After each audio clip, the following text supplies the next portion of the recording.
नमस्कार, जय हिंद, वंदे मातरम। आपका स्वागत है स्टडी दिल से में। ये यूट्यूब पर हमारी पहली क्लास है। आप लोगों का सहयोग हमें चाहिए। हम शून्य से लेकर आपको शिखर तक ले जाएंगे। ये आज जो हम करने जा रहे हैं 50 क्वेश्चन, इसके साथ आगे बढ़ेंगे हम धीरे धीरे। डेली बेस पर हम आपको 50-50 क्वेश्चन करवाएंगे। बस आप अपना सहयोग हमें दीजिए। बच्चों में ज्ञान की रचना करने और अर्थ निर्माण करने की क्षमता होती है। इस परिप्रेक्ष्य में एक शिक्षक की भूमिका है। ऑप्शन नंबर ए संप्रेषक और व्याख्याता की, ऑप्शन नंबर बी सुगमकर्ता की, ऑप्शन नंबर सी निर्देशक की, ऑप्शन नंबर डी तालमेल बैठाने वाले की। तो ऑप्शन नंबर बी राइट हो जाएगा। हमेशा सुगमकर्ता की होती है। अगला क्वेश्चन हम काढ़ेंगे। इनमें से कौन सी विशेषता प्रतिभाशाली बच्चे की नहीं है? जब भी नहीं आए आप इसको अंडरलाइन करें। ऐसे नहीं पर याद रखें कि नहीं वाले क्वेश्चन अक्सर गलत हुआ करते हैं। ए उच्च आत्म क्षमता, बी निम्न औषधीय मानसिक प्रक्रियाएं, सी अंतर्दृष्टि समस्याओं का समाधान करना, डी उच्चतर श्रेणी की मानसिक प्रक्रियाएं। बताइए इसमें कौन सा ऑप्शन आपका राइट हो जाएगा? तो इसमें आपका B option number absolutely right हो जाएगा। आगे बढ़ते हैं हम। क्वेश्चन नंबर है तीसरा। कोलबर्ग के सिद्धांत के पूर्व परंपरागत स्तर के अनुसार कोई नैतिक निर्णय लेते समय एक व्यक्ति निम्नलिखित में से किस तरफ प्रवृत्त होगा? व्यक्तिगत आवश्यकताएं तथा इच्छाएं, व्यक्तिगत मूल, पारिवारिक अपेक्षाएं या अंतर्निहित संभावित दंड। तो बताइए किस तरफ प्रवृत्त होगा? तो ऑप्शन नंबर डी अंतर्निहित संभावित दंड की ओर प्रवृत्त होगा। Next question, question number 4। शिक्षार्थियों अधिगमकर्ताओं की व्यक्तित्व विभिन्नताओं के संदर्भ में शिक्षिका को चाहिए। क्या चाहिए शिक्षिका को? ऑप्शन नंबर ए निगमनात्मक पद्धति के आधार पर समस्याओं का समाधान करना, ऑप्शन नंबर बी कलन विधि एल्गोरिथम का अधिकतर प्रयोग करना, ऑप्शन नंबर सी याद करने के लिए शिक्षार्थियों को तथ्य उपलब्ध कराना, ऑप्शन नंबर डी विविध प्रकार की अधिगम परिस्थितियों को उपलब्ध कराना। तो जब भी व्यक्तित्व विभिन्नताओं के संदर्भ में शिक्षिका को चाहिए तो हमें पॉजिटिव आंसर देखना है। अधिगम की परिस्थितियों, ऑप्शन नंबर डी राइट हो जाएगा। नेक्स्ट क्वेश्चन की ओर हम बढ़ते हैं। 5वां क्वेश्चन है निम्नलिखित में से कौन सा बाल विकास का एक सिद्धांत नहीं है? कौन सा सिद्धांत नहीं है? नहीं पे हमेशा अंडरलाइन करके रखें आप। नहीं वाले क्वेश्चन अक्सर गलत होते हैं। ये पहली क्लास है, धीरे धीरे क्लास और अच्छी आएगी। आप सभी लोग सहयोग दें, कमेंट में अपना आंसर दें। ऑप्शन नंबर ए विकास के सभी क्षेत्र महत्वपूर्ण है, ऑप्शन नंबर बी सभी विकास परिपक्वता तथा अनुभव की अंतक्रिया का परिणाम है, ऑप्शन नंबर सी सभी विकास तथा अधिगम एक समान गति से आगे बढ़ते हैं, ऑप्शन नंबर डी सभी विकास एक क्रम का पालन करते हैं, option number C absolutely right हो जाएगा। सभी विकास तथा अधिगम समान गति से आगे बढ़ते हैं। क्वेश्चन नंबर 6 पे आते हैं हम। निम्नलिखित में से कौन सा आकलन करने का सर्वाधिक उपयुक्त तरीका है? आकलन शिक्षण अधिगम में अंतर्निहित प्रक्रिया है, ऑप्शन नंबर बी आकलन एक शैक्षणिक सत्र में 2 बार करना चाहिए, शुरू और अंत में, ऑप्शन नंबर सी आकलन शिक्षक के द्वारा नहीं बल्कि किसी बाह्य एजेंसी के द्वारा करना चाहिए, ऑप्शन नंबर डी आकलन सत्र की समाप्ति पर करना चाहिए। तो बताइए कौन सा ऑप्शन राइट होगा? बताइए। आकलन शिक्षण अंतर्निहित प्रक्रिया है, तो option number A absolutely right हो जाएगा। आगे बढ़ते हैं हम। क्वेश्चन नंबर 7 निम्नलिखित में से कौन सा सृजनात्मक से संबंधित है? अभिसारी चिंतन, सामवेगिक चिंतन, अयमवादी चिंतन या अपसारी चिंतन। तो option number D absolutely right हो जाएगा। तो डी पे हम क्लिक कर देंगे। आगे बढ़ते हैं। क्वेश्चन नंबर 8, बच्चों के बारे में निम्नलिखित कथनों में से किस कथन से बायगोत्सी सहमत होते हैं। याद रखें, बायगोत्सी हमेशा समाज की बात करते थे। सामाजिक शब्द लिखा आ जाए वो ऑप्शन नंबर बायगोत्सी के लिए राइट हो जाता है। पहला, बच्चे तब सीखते हैं जब उनके लिए आकर्षक पुरस्कार निर्धारित किए जाएं। देखो, आकर्षक पुरस्कार निर्धारित करोगे तो कोई बच्चा नहीं सीख सकता।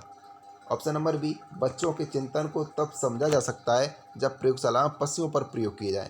ऐसा नहीं हो सकता कि पशुओं पर ही प्रयोग किए जाएं तब सीखे, और किसी पर भी प्रयोग कर सकते हैं तब भी सीख सकता है बच्चा। तो बच्चे जन्म से शैतान होते हैं और उन्हें दंड देकर नियंत्रित किया जाना चाहिए। नहीं, बिल्कुल नहीं।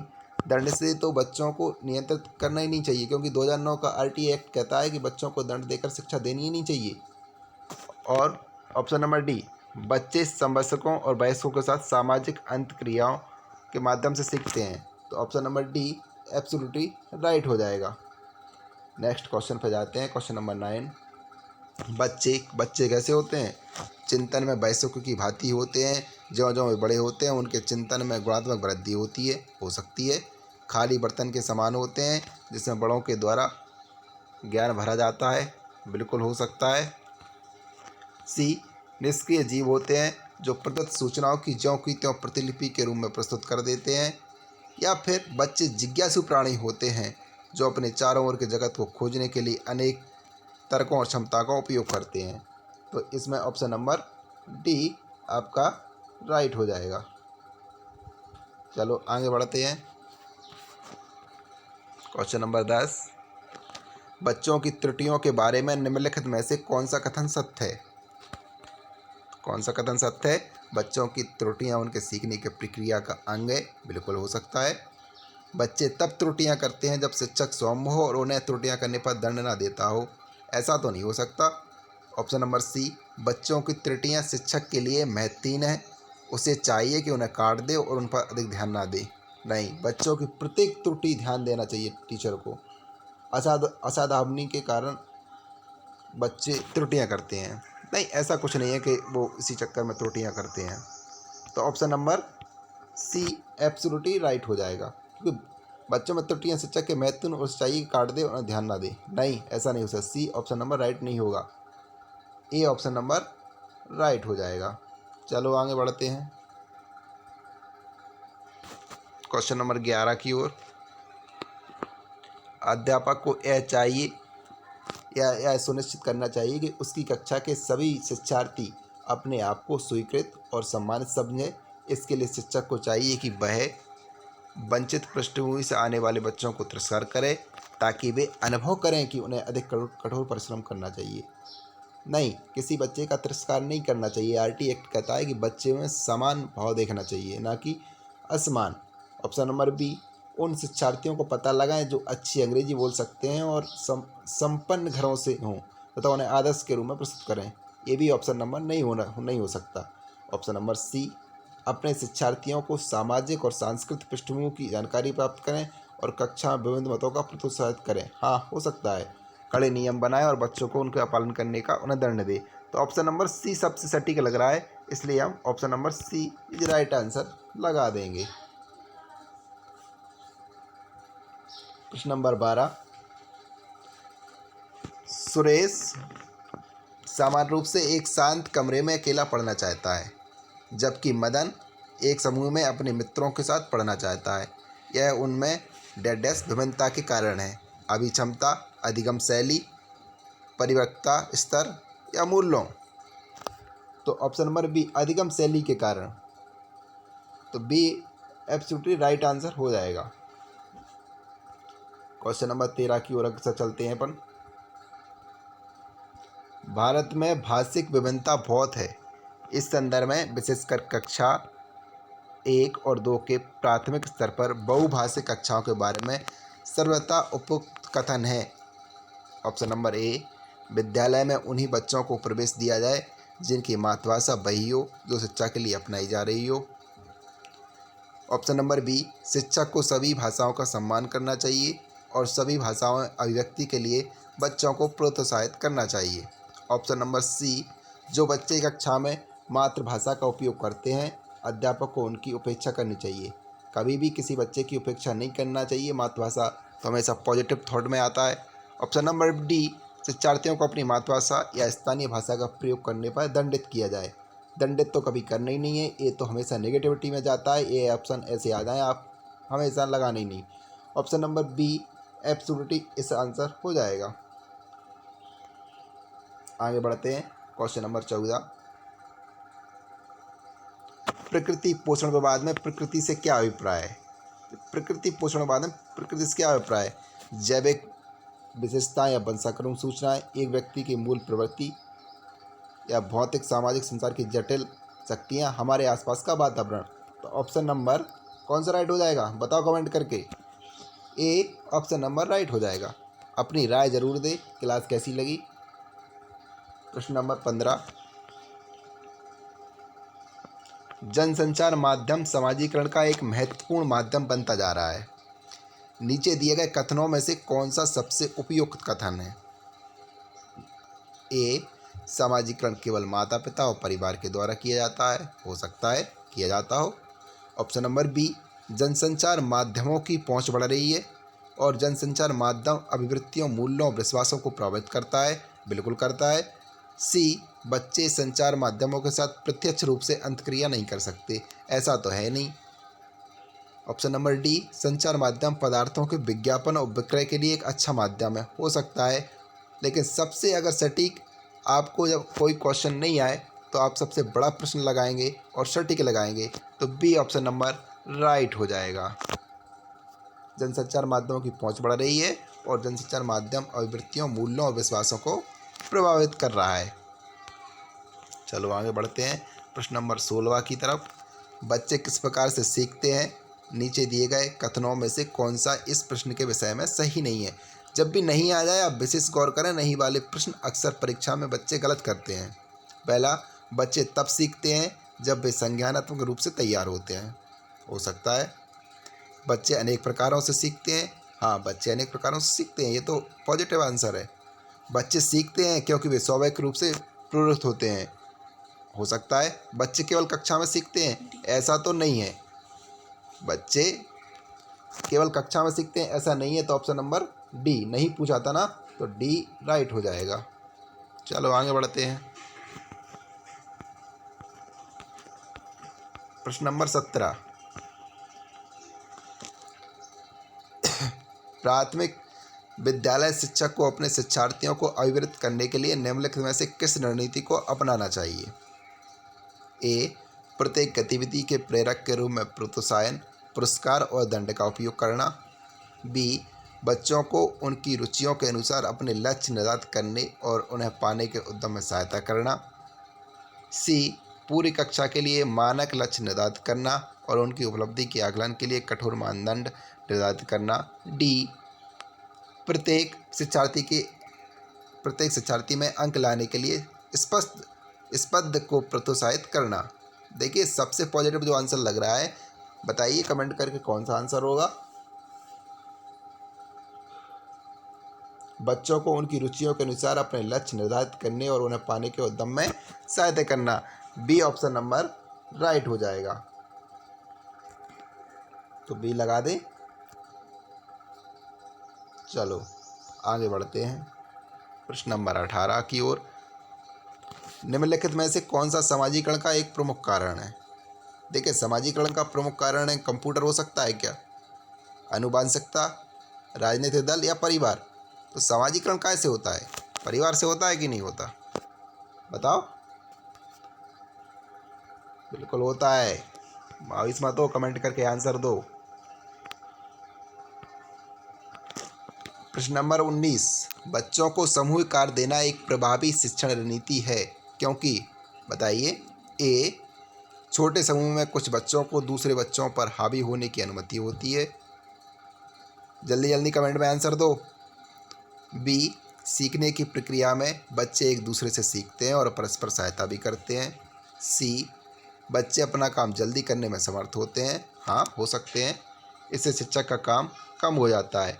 लेकिन अगर पॉजिटिव आंसर कौन सा है, सीखने की प्रक्रिया में बच्चे एक दूसरे से सीखते हैं और परस्पर सहायता भी करते हैं। आपने देखा होगा हम भी एक दूसरे से सीखते हैं, चाहे छोटा बच्चा हो चाहे बड़ा, कुछ सीखने को हमें मिलता है। तो ऑप्शन नंबर बी राइट हो जाएगा। क्वेश्चन नंबर 20, एक औसत बुद्धि वाला बच्चा यदि भाषा को पढ़ने या समझने में कठिनाई प्रदर्शित करता है तो वह यह संकेत देता है कि बच्चा का लक्षण प्रदर्शित कर रहा है।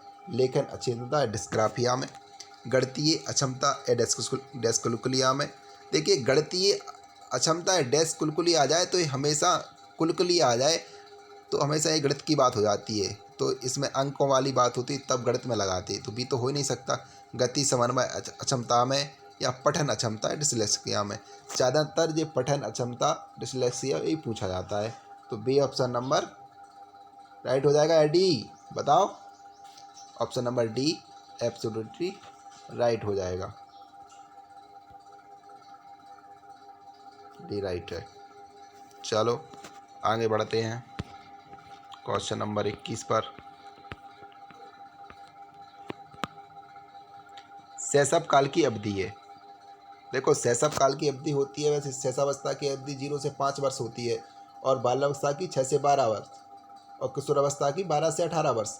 लेकिन केवल ये शैशवावस्था की अवधि पूछी है, और इसमें 2 से 3 वर्ष दिया है, जन्म से 3 वर्ष तक दिया है, जन्म से 2 वर्ष तक दिया है। जब शैशव काल की अवस्था पूछे तो आपको ऑप्शन नंबर जन्म से 2 वर्ष लगाना है, ये ऑप्शन नंबर राइट हो जाएगा। क्वेश्चन नंबर 22, पियाजे के अनुसार 2 से 7 वर्ष के बीच का एक बच्चा संज्ञानात्मक विकास की अवस्था में। औपचारिक संख्यात्मक अवस्था, औपचारिक तो 11 से 15 होती है। मूर्त संकरण अवस्था, मूर्त 7 से 11 होती है। संवेदी गतिक या पूर्व संख्यात्मक अवस्था, देखिए ये पूर्व संख्यात्मक अवस्था हो जाएगी, ऑप्शन नंबर डी राइट। चलो आगे बढ़ें। ऑप्शन नंबर 23, विकास से डैश से की ओर आगे बढ़ता है, जटिल से कठिन की ओर नहीं, जटिल से कठिन की ओर तो कभी नहीं बढ़ता, कि कठिन से डायरेक्ट कठिन की ओर थोड़ी बढ़ेगा। विशिष्ट से सामान्य की ओर नहीं, पहले विशिष्ट हो ही नहीं सकता, फिर सामान्य कोई नहीं होता। साधारण से आसान की ओर ऐसा भी नहीं होता, हमेशा सामान्य से विशिष्ट की ओर होता है, तो option number D absolutely right answer. चलो आगे बढ़ते हैं। बताएं, हमें वीडियो बताएं आपको क्लास कैसी लगी, हम क्या क्या सुधार कर सकते हैं, आप हमें फीडबैक दें। क्वेश्चन नंबर 24, जब वयस्क सहयोग से सामंजस्य कर लेते हैं तो वे बच्चे के वर्तमान स्तर के प्रदर्शन को संभावित क्षमता के स्तर के प्रदर्शन की तरफ प्रगति क्रम को सुगम बनाते हैं। इसे कहा जाता है सहयोग देना, सहभागी अधिगम, सहयोगात्मक अधिगम या समविभक्त विकास। तो इसे कहा जाता है सहयोग देना, ऑप्शन नंबर ए राइट। आप लोग सभी कमेंट में आंसर दें। क्वेश्चन नंबर 25, नवीन जानकारी को शामिल करने के लिए वर्तमान स्कीमा अवधारणा में बदलाव की प्रक्रिया कहलाती है। आत्मसातीकरण, समायोजन, अहम केंद्रिता या अनुकूलन। बताओ ऑप्शन नंबर कौन सा राइट हो जाएगा, कमेंट करके आंसर दो, बताइए कौन सा हो जाएगा। आत्मसातीकरण, ऑप्शन नंबर ए पहला राइट हो जाएगा। जल्दी जल्दी फुर्ती में कमेंट करके आंसर दें।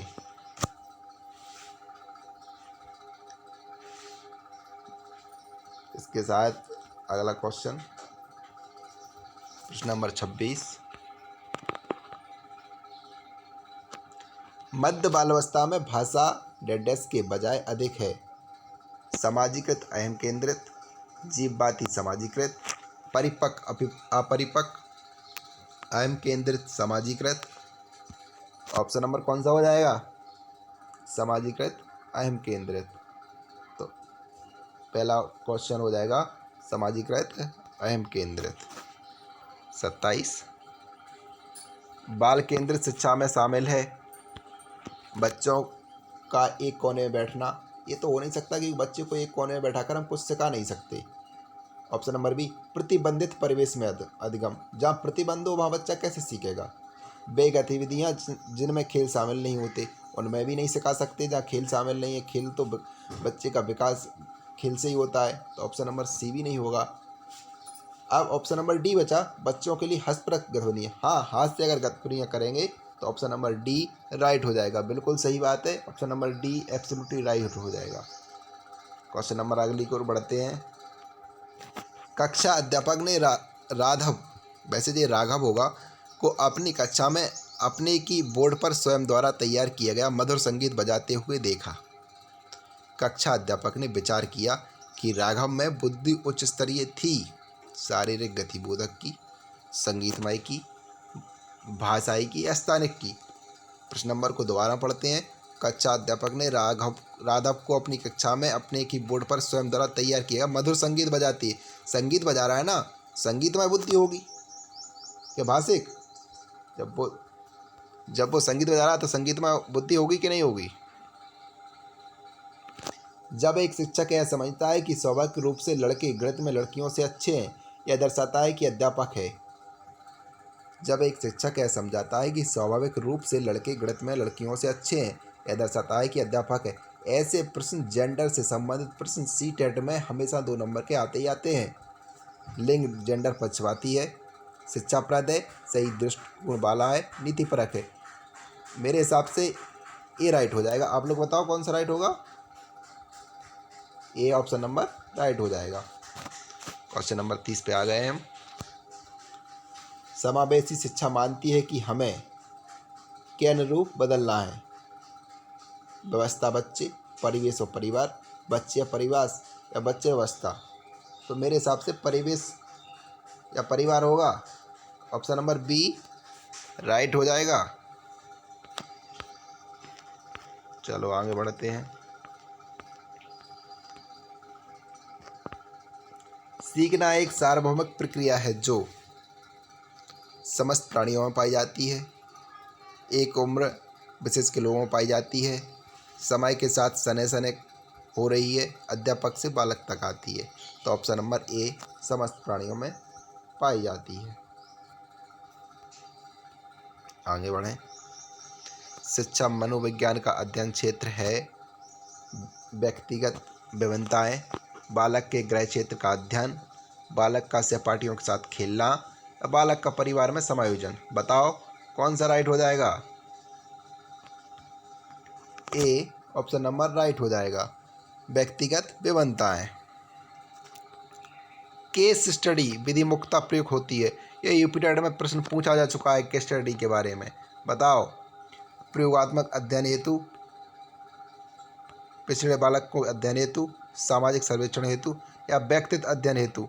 जब भी केस स्टडी होती है तो बच्चे में भिन्न भिन्न प्रकार की बुद्धि के बारे में अध्ययन किया जाता है, व्यक्तिगत अध्ययन किया जाता है, बच्चा कैसा है। तो ऑप्शन नंबर डी राइट हो जाएगा। Question number 34। अचेतन मन का अध्ययन किया जाता है निरीक्षण द्वारा, बहिरंग विधियों द्वारा, अतरंग विधियों द्वारा, मनोविश्लेषण विधियों द्वारा। तो निरीक्षण द्वारा। अचेतन मन का अध्ययन तो तभी कर पाओगे जब आप उसका निरीक्षण करोगे। कैसे कर लोगे? Option number A right. पढ़ाते समय चित्र दिखाने में सबसे अधिक महत्वपूर्ण लाभ कौन सा है? इससे शिक्षक को कुछ समय के लिए राहत मिल जाती है, इससे पाठ को समझाने में सहायता मिलती है, विद्यार्थी चित्र देखने से रुचि रखते हैं, इससे विद्यार्थियों को मनोरंजन। देखो ऑप्शन नंबर बी मुझे सबसे ज़्यादा राइट लग रहा है। तो अब बताओ कौन सा राइट होगा? बी राइट हो जाएगा। बालक के प्रारंभिक सामाजिक विकास में सर्वाधिक महत्वपूर्ण कारक होता है। अपने ही लिंग के माता या पिता से लगाव, घर का वातावरण, बालक के अपने समूह या मंत्रिमंडल के प्रति अभिवृत्तियाँ या संवेगात्मक सुरक्षा की आंशिकताएँ। ऑप्शन नंबर ए राइट हो जाएगा।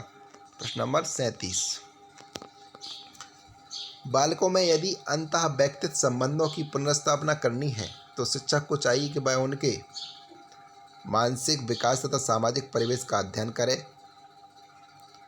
ऑप्शन नंबर बी सामाजिक सांवेगात्मक विकासों का अध्ययन करे तथा अंतः व्यक्तिगत संबंधों की ओर प्रेरित करे, शारीरिक संगठन की ओर ध्यान में रखे, उन्हें स्वतंत्र छोड़ दे। तो ऑप्शन नंबर बी राइट हो जाएगा। इनमें से कौन सा गुण आमतौर पर सृजनात्मकता से संबंधित है? केंद्र विमुख चिंतन, बहिमुख, आदर्श सोच या वाक् विन्यास। तो इनमें से कौन सा गुण आमतौर पर सृजनात्मकता से संबंधित है? बहिमुख। ऑप्शन नंबर बी राइट है। चलो आगे बढ़ते हैं।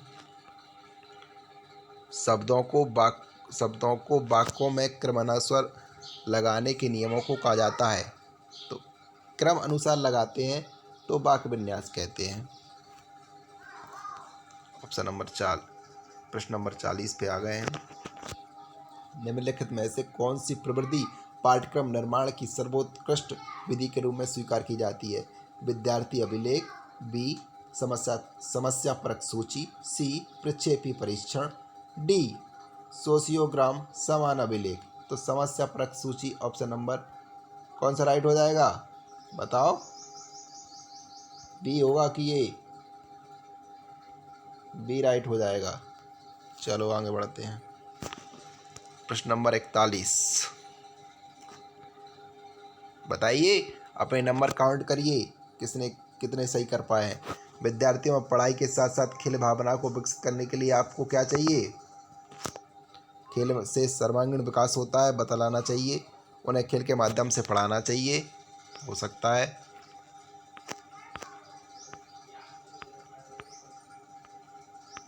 विद्यार्थियों के साथ खेलना भी चाहिए या खेल के पाठ को अवश्य पढ़ाना चाहिए। तो हमेशा विद्यार्थियों के साथ खेलना चाहिए, तब उन्हें पता होगा क्या महत्वपूर्ण है। प्रश्न नंबर 42, शिक्षा किसी निश्चित स्थान पर प्रदान की जाती है, यह कथन शिक्षा के किस अर्थ में प्रयुक्त होता है? शिक्षा का संकुचित अर्थ में, शिक्षा के विस्तृत अर्थ में या शिक्षा का वास्तविक अर्थ में? इनमें से कोई नहीं। बताओ कौन सा होगा? शिक्षा के संकुचित अर्थ में। ए ऑप्शन नंबर राइट हो जाएगा। प्रश्न नंबर 43, बाह्य प्रेरणा को कहते हैं नकारात्मक प्रेरणा। देखो, बाह्य जब कोई हमें दूसरा व्यक्ति समझाता है या किसी प्रेरणा देता है तो उसे नकारात्मक कह नहीं सकते। कृत्रिम, ये तो अंतर की होती है। व्यक्तिगत प्रेरणा या मनोदहक, बताओ कौन सी होगी? बताओ बताओ। ए नकारात्मक प्रेरणा होती है।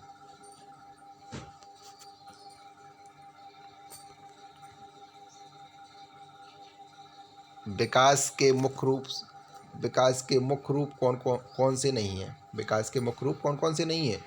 शारीरिक विकास तथा मानसिक विकास, संवेगात्मक विकास तथा सामाजिक विकास, नैतिक विकास तथा चारित्रिक विकास या जनसंख्या विकास तथा भूमि विकास। देखिए, जनसंख्या विकास क्या होता है? जनसंख्या तो बढ़ाना है, घटाना, ये कोई विकास थोड़ी हुआ। प्रश्न नंबर 45, वह बच्चे जिनके परिवार का वातावरण प्रजातांत्रिक होता है अन्य बच्चों की अपेक्षा होते हैं अधिक क्रियाशील और बहुमुखी व्यक्ति वाले, शैक्षिक क्षेत्र में पिछड़े व्यक्तित्व वाले। ऑप्शन नंबर सी कम क्रियाशील तथा कामचोर व्यक्तित्व वाले, अंतमुखी व्यक्ति वाले। बताओ कौन सा राइट होगा? ए अधिक क्रियाशील और बहिमुखी व्यक्ति वाले। चलो आगे बढ़ते हैं। प्रश्न नंबर 46 पे आ गए। वे बालक जो भाषा बोलने, सुनने तथा लिखने में समस्या प्रदर्शित करते हैं, ग्रस्त होते हैं। जो बोलने में भी, सुनने में और लिखने में और समस्या प्रदर्शित करते हैं, बताओ वो उन्हें क्या होता है? डिस्पेजिया, डिस्प्रैक्सिया, डिस्कैलकुलिया या डिसलेक्सिया। तो ऑप्शन नंबर ए डिस्पेजिया एकदम राइट आंसर हो जाएगा। याद रखें, ये प्रश्न बार बार परीक्षा में पूछे जा रहे हैं। हालांकि अपन से प्रश्न बचेंगे नहीं, ऐसा शायद कोई प्रश्न नहीं होगा जो अपन ने किया नहीं होगा। आप लोग हमारा साथ दीजिए, चैनल को सब्सक्राइब कीजिए, बेल आइकन को प्रेस कर लेना और लाइक करिए। निम्न में से कौन सा सिद्धांत बाल विकास में वातावरण संबंधी कारकों को महत्व देता है? विकास क्रम की एकरूपता का सिद्धांत, सामाजिक अधिगम सिद्धांत, निरंतरता का सिद्धांत और परस्पर संबंध का सिद्धांत। Option number B right answer हो जाएगा। अंतिम पड़ाव की ओर अपन अग्रसर हो रहे हैं। पियाजे के अनुसार कोई बच्चा किस अवस्था में अपने परिवेश की वस्तुओं को पहचानने एवं उनमें भेद करने लगता है? किस अवस्था में बच्चा परिवेश की वस्तुओं को पहचानने को विभेद करने लगता है। इंद्रिय गामक अवस्था, पूर्व संज्ञानात्मक अवस्था, मूर्त संज्ञानात्मक अवस्था, अमूर्त संज्ञानात्मक अवस्था। पियाजे ने कितनी अवस्थाएं दी? 4। और ऑप्शन नंबर कौन सा राइट हो जाएगा बताओ? पूर्व संज्ञानात्मक अवस्था हो जाएगा कि नहीं होगा? हो जाएगा। प्रश्न नंबर 49, निमोनिक्स एक ऐसी व्यू रचना है जो स्मृति में नई सूचनाओं को पुनः स्मरण करने में सहायता करती है, छात्रों को एक साथ जोड़कर एक साथ साफ सफाई करने के लिए प्रेरित करती है। ऑप्शन नंबर सी, छात्रों को समूह में स्कूल छोड़कर भाग जाने के लिए प्रेरित करती है, छात्रों को स्कूल से बाहर शिक्षण सामग्री उपलब्ध कराने पर बल देती है। निमोनिक्स एक ऐसी व्यू रचना है जो क्या करती है? स्मृति में नई सूचना को पुनः स्मरण करने में सहायता करती है। तो ऑप्शन नंबर ए राइट हो जाएगा। आज का लास्ट प्रश्न है